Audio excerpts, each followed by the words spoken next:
اس غلام کو اپنی بیوی زلیخا کے گھر کے کام کاج میں کے لیے لے جائے، اور وہ ایک بس وہ اس کو لے گئے وہاں پر، اور انہوں نے اس کے حوالے اس کو کر دیا، اور پھر اس نے یوسف علیہ السلام میں دلچسپی لینا شروع کی۔ تو یہ جب عزیز مصر کے سامنے یہ واقعہ پیش ہوا تو وہ حضرت یوسف علیہ السلام کے اچھے کردار کی وجہ سے انہوں نے اعلیٰ عہدہ دے لیا۔ تو وہ یہ کہتے ہیں کہ زلیخا وہ خوش قسمت عورت ہے کہ ایک غلام جو تھا وہ وہاں سے نکلا، یعنی غلامی سے نکلا، کنویں سے نکالے گئے، اور پھر اس کے بعد ان کو ایک بہت ہی اعلیٰ عہدے پر فائز کر دیا گیا۔ تو ایک خوش نصیب عورت تھی، تو اس کے نصیب کی قسم ہم کھا سکتے ہیں۔ اگلا شعر ہے کہ خراب رہتے ہیں مسجد کے آگے مے خانے، نگاہ مست نے ساقی کی انتقام لیا۔ مے خانہ اس جگہ کو کہتے ہیں، آپ سب کے علم میں ہوگا، شراب خانے کو کہتے ہیں، اور نگاہ مست اس نگاہ کو کہتے ہیں جو دوسروں کو مست کر دے، مطلب اس کو دیکھتے ہی دوسرے جو ہیں وہ مست ہو جائیں۔ اصل میں شاعر جو ہیں وہ اپنے محبوب کی آنکھوں میں کو نشہ دلانے والی چیز قرار دیتے ہیں، تو وہ اپنے محبوب کے حسن کو بیان کر رہے ہیں کہ بھئی میرا محبوب کیسا ہے، تو انہوں نے اپنے محبوب کو ساقی سے تشبیہ دی ہے کہ جب لوگ متقی تھے، نیک تھے، پرہیزگار تھے، تو مسجدیں آباد ہوا کرتی تھیں اور میخانے ویران ہوتے تھے، تو مسجدوں کی رونق دیکھ کر ساقی جلتا تھا۔ ساقی اسے کہتے ہیں جو شراب پلانے والے کو۔ تو اس نے اپنے آپ کو سجا سنوار کر اور اپنی آنکھوں کو نشیلا بنا کر لوگوں کی توجہ دلائی، تو لوگ جو تھے وہ میخانوں کا رخ بھی کرنے لگے، اور لوگ بڑھ بڑھ کر جام پیتے رہے اور ساقی کی آنکھوں کا مزہ لیتے رہے۔ تو کہتے ہیں کہ بالکل اسی طرح جو ہمارا محبوب ہے، تو اس نے بھی لوگوں کی توجہ حاصل کرنے کے لیے خوب بناؤ سنگار کیا، اپنے آپ کو سنوارا، سجایا، اور لوگ جو تھے اس کے نشیلی آنکھوں کے جو شراب تھی وہ پی کے وہ ہوا کہ جو بہت عبادت گزار لوگ تھے وہ تک شرابی بن گئے، اور مسجدیں ویران ہونے لگیں، اور مست نگاہوں کے سے کوئی بھی نہیں بچ سکا۔ تو ہمارے محبوب کی نگاہوں کا جو ہے جس نے جام پی لیا، بس وہ ہمیشہ شراب کے نشے میں رہا، مدہوش ہی رہا وہ۔ تو انہوں نے اس کی مثال یہ دی ہے کہ خراب رہتے تھے مسجد کے آگے میخانے، مسجد جو ہے وہ آباد رہتی تھی اور میخانوں میں کوئی نہیں جاتا تھا، تو ہمارا جو ساقی تھا اس نے اپنی نگاہ مست ایسی ڈالی کہ وہ مسجدوں میں جانے والے میخانوں میں جانے لگے۔ اگلا شعر ہے کہ وہ کج روش نہ ملا راستے میں مجھ سے کبھی، نہ سیدھی طرح ان نے میرا سلام لیا۔ کج کہتے ہیں ٹیڑے کو، اور روش کہتے ہیں راستے کو۔ کج روش یعنی جو سیدھے راستے سے بھٹکا ہوا ہو۔ عموماً شعراء جو ہیں وہ اپنے جو ان کے محبوب ہوتے ہیں ان کو ان کے کردار کی بہت زیادہ تعریف نہیں کرتے، کبھی ساتھ میں یہ بھی کہتے ہیں کہ بھئی وہ ہم سے بھی نظریں ملاتا ہے اور رقیب سے بھی ہے۔ غالب کو بھی اپنے محبوب سے یہی شکایت رہتی تھی۔ اب آپ اگر ہماری یہاں پر شرح کی ہوئی کلام غالب کی غزلیں سنیں تو آپ کو اندازہ ہوگا کہ غالب بھی یہی گلہ کیا کرتے تھے، اور میر بھی یہی گلہ کر رہے ہیں اکثر و بیشتر۔ تو وہ اصل میں تو اپنے جو محبوب ہے اس کی لاپرواہی کے بارے میں بات کر رہے ہیں کہ میرے محبوب میں جو ہے وہ تیری محبت، یعنی میں اتنا گم ہوں، لیکن تو نے کبھی نہ ہم سے سیدھی طرح بات کی اور نہ ہم سے کبھی ایک اچھا سلوک کیا۔ آپ نے اس میں دیکھیے، اس کے دوسرے مصرع میں ہے نہ سیدھی طرح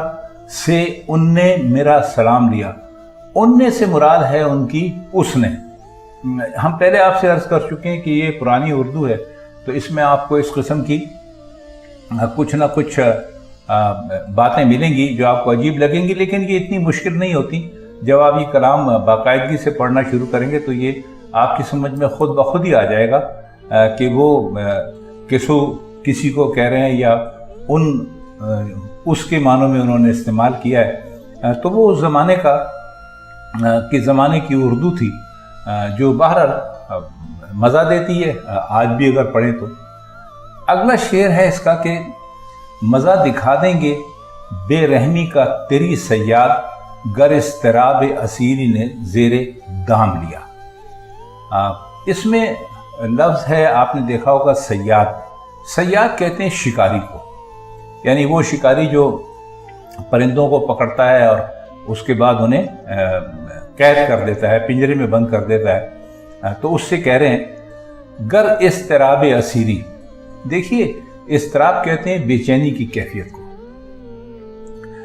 کہنا وہ یہ چاہ رہے ہیں کہ جب ایک حد تک ظلم اور ستم برداشت کیا جا سکتا ہے اور اس کے بعد وہ اس قدر بے چین ہو جاتا ہے اور بے قرار ہو جاتا ہے کہ جو اس کو پکڑ کر لانے والا ہوتا ہے وہ خود بیان ہو جاتا ہے۔ انہوں نے اصل میں کہا یہ کہ ایک پرندہ جو ہے وہ بہت ہی ظلم اور ستم سہ رہا ہے، اس کا نشانہ بن رہا ہے، تو وہ اپنے محبوب پر رکھ کے بات کرتے ہیں کہ ہم تیری محبت میں ہیں اور تو ہمارے اوپر ظلم کر رہا ہے۔ تو وہ یہ کہتے ہیں، تو وہ صیاد والی مثال دیتے ہیں کہ ایسا ہے کہ جیسے بہت زیادہ ظلم کیا جائے کسی کے اوپر، اور ہم جو ہے نا وہ ہماری جو مظلومیت ہے اور تیرے جو تکلیف دہ کام ہے تو وہ اتنے زیادہ ہو جائیں اور ہمارا اضطراب اس کو تو زیادہ بڑھ جائے کہ ہم یعنی ایسی حرکتیں کرنے لگیں کہ تو بھی پریشان ہو جائے۔ تو وہ پھر اس کے بعد وہی شاعروں والی بات ہے کہ وہ کہتے ہیں کہ پھر ایک وقت آئے گا کہ ہم مر جائیں گے اور یہ ہماری اور بے چینی اور بے قراری جو ہے وہ تجھے دے جائیں گے، کیونکہ جب ہم مر جائیں گے تو ہمیں یاد کرے گا، تڑپے گا اور ہمیشہ اس تکلیف سے دوچار رہے گا۔ تو اس لیے ہم کہتے ہیں کہ ہم پر بس اتنا ظلم کر کے برداشت کر لیں، ورنہ اس کا انجام تیرے لیے بھی اچھا نہیں ہوگا اور میرے لیے بھی اچھا نہیں ہوگا۔ اصل میں وہ ایک بات اور بھی کہنا چاہتے ہیں کہ یہ جو ہمارا محبوب ہے یہ اپنے چاہنے والے کا اس قدر امتحان لیتا ہے کہ وہ چاہنے والے جو ہیں وہ تنگ آ کے اس کو چھوڑ جاتے ہیں، اس سے دور ہو جاتے ہیں، اور پھر جو محبوب جو ہے وہ ان کی یاد میں تڑپنے لگتا ہے۔ تو بتانے کی کوشش یہ کر رہے ہیں کہ اگر آپ کو چاہے، آپ سے محبت کرے، تو آپ اس کا اس قدر امتحان نہ لیں کہ وہ آپ سے بیزار ہو کر ہی وہاں سے بھاگ لے۔ میرے صدیقے سے میری نبھی محبت میں تمام عمر میں ناکامیوں سے کام لیا۔ سلیقہ کہتے ہیں کسی کام کو اچھے طریقے سے کرنے کو، اور نبھانا تو آپ جانتے ہیں پار لگ جانا۔ تو وہی کہہ یہ رہے ہیں کہ میں جو ایک عاشق ہے اس کو ساری زندگی تکلیفوں سے واسطہ پڑتا ہے، اور وہ ابتدا میں تو تھوڑا صبر و ضبط سے کام بھی لیتا ہے، لیکن پھر ایک وقت آتا ہے کہ وہ اس کا جو صبر ضبط ہے اور وہ تحمل ہے وہ ختم ہو جاتا ہے، وہ پاگلوں کی سی حرکتیں کرنے لگتا ہے، اس سے تہذیب ساری رخصت ہو جاتی ہے اور ایسے کام کرتا ہے کہ بدنام ہو جائے۔ بہت سارے شعراء نے اس استعارے کو یا اس تشبیہ کو استعمال کیا ہے اپنے آپ کو بدنام کر لینے کی، تو لیکن وہ کہتے ہیں کہ میں ایسا آدمی نہیں تھا۔ میں نے جب مجھ پر محبت میں وہ کٹھن وقت پڑے کہ جس میں لوگ پاگل ہو جاتے ہیں، دیوانے ہو جاتے ہیں اور بدنام ہو جاتے ہیں، تو جب وہ بدنام ہوتے ہیں تو ان کے ساتھ ساتھ محبوب بھی بدنام ہو جاتا ہے۔ آپ کے سامنے ہے لیلا مجنوں کی مثال کہ جب مجنوں کا ذکر آتا ہے تو لیلا کا ذکر بھی آتا ہے۔ تو وہ کہتے ہیں کہ ہم نے ایسا نہیں کیا، ہم نے تو بڑے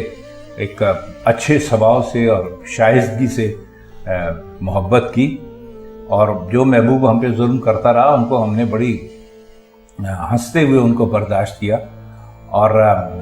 کبھی ہم نے یہ دنیا سے نہیں کہا کہ جی ہم محبوب کی محبت سے محروم ہیں، اور ہم نے اپنی زندگی ایسے گزاری کہ ہم نے محبت کو بدنام نہیں ہونے دیا، اور نہ ہم نے کبھی محبت کو چھوڑنے کا خیال کیا، بس ہم محبت کرتے رہے، جیسے بھی محبوب کا رویہ رہا ہم نے اس کو برداشت کیا۔ اس کا آخری شعر ہے کہ اگرچہ گوشہ گزی ہوں میں شاعروں میں میر، پر میرے شور نے روئے زمیں تمام لیا۔ گوشہ گزی کہتے ہیں ایک گوشے میں رہنے والے آدمی کو، تنہائی پسند کو، اکیلا جو رہتا ہو، تنہائی پسند کرتا ہو، کسی وجہ سے بھی گھر سے باہر نہ نکلتا ہو، تو اسے جیسے گوشہ نشیں آپ کہتے ہیں، ویسے ہی میر صاحب نے یہاں گوشہ گزی استعمال کیا ہے۔ تو یہ کہتے ہیں کہ میں جو ہوں بہت ہی تنہائی پسند واقع ہوں، اور کوئی بھی آدمی ہو اس میں یہ تو اس کو شوق ہوتا ہے کہ بھئی وہ سب کو نظر آئے، کئی لوگوں کو خواہش ہوتی ہے اس بات کی، اور لوگوں کا موقع بھی ہوتا ہے، لیکن یہ کہتے ہیں کہ میں جو ہوں نا وہ ایسا آدمی نہیں ہوں، مجھے تو صرف اکیلے رہنا پسند ہے، اور میں بالکل اس چیز کو پسند نہیں کرتا کہ لوگ میں اپنے آپ کو لوگوں میں نمایاں کروں، ان کو دکھاؤں، ان کو بتاؤں، مجھے اصل میں اس کی ضرورت نہیں ہے۔ وہ اس کی وجہ کیا کہتے ہیں؟ وہ کہتے ہیں میرے شور نے روئے زمیں تمام لیا۔ وہ کہتے ہیں کہ مجھے اس کی ضروری نہیں ہے کہ جو میرا شور ہے، یعنی جو کچھ میں نے لکھ دیا ہے تو وہ ساری دنیا میں پھیل گیا ہے، اور میری شہرت پوری دنیا میں عام ہو گئی ہے۔ مجھے کس کی ضرورت ہی نہیں ہے کہ میں اپنے آپ کو دنیا کے سامنے پیش کروں اور بتاؤں، اور لوگوں کو یہ باور کراؤں کہ جی میں امیر ہوں اور میں کتنا بڑا شاعر ہوں۔ مجھے اس کی ضرورت نہیں ہے کہ میرا جو شعر ہے اس کا جو شور ہے روئے زمین، یعنی زمین کا چہرہ تو نہیں کہتے، بس روئے زمین کو آپ زمین ہی سمجھیے، تو ان کا کہنے کا مطلب یہ کہ بے پناہ شہرت۔ تو وہ یہ کہہ رہے ہیں کہ مجھے تو ویسے ہی اللہ تعالیٰ نے میرے شعروں کی وجہ سے بے پناہ شہرت دے رکھی ہے، تو مجھے کیا ضرورت ہے کہ میں اپنے آپ کو نمایاں کروں اور اپنا تعارف کراتا پھروں۔ تو خواتین حضرات، یہ تھی میر تقی میر کی ایک منتخب غزل، جس کے مشکل الفاظ کے معنی ہم نے آپ کی خدمت میں پیش کیے اور کچھ ٹوٹی پھوٹی تشریح بھی کی۔ اگر آپ آئندہ کبھی میر کے دیوان سے اس غزل کو پڑھیں گے تو ہمیں امید ہے کہ یہ غزل آپ کو اچھی طرح آپ کی سمجھ میں آ جائے گی۔ تو پھر آپ سے ملاقات ہوتی ہے میر تقی میر کی کسی اور غزل کے ساتھ کسی اور محفل میں۔ تب تک کے لیے ہم آپ سے اجازت چاہتے ہیں۔ خدا حافظ۔